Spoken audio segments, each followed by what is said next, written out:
陌生奶爸来收多多，多多警惕地爬到树上躲了起来。但是奶爸一敲干饭盆，他就乖乖下树回家了。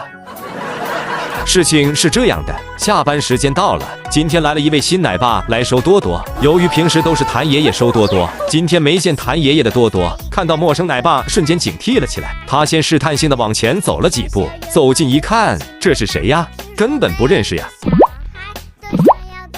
多多瞬间便触发了保护机制，直接就朝着树上爬去躲了起来。果然被妈妈带大的大熊猫遇到不明情况时都知道往树上爬，因为这个技能，大熊猫才从古至今活到了今天。多多很聪明，边爬边查看情况。这位奶爸一看你这么一爬，自己还怎么下班？于是学起了谭爷爷敲盆盆。你还别说，这一招果真管用。听到熟悉的盆盆声音后，多多便有了反应，快速的朝着树下爬去。直到看过这个视频后，我才懂了一个道理，大熊猫可能不认识奶爸，但一定认得盆盆，毕竟谭爷爷敲盆盆收自己收了很多次，久而久之，这盆盆声就刻在了多多的骨子里。下树后的多多就乖乖的朝着屋内跑去了。朋友们，我想到了一个把多多带回家的办法，就是趁着饲养员不在的时候，我敲响盆盆，如此一来多多就会跟我走，然后我就把它带回家。你们认为这个办法可行吗？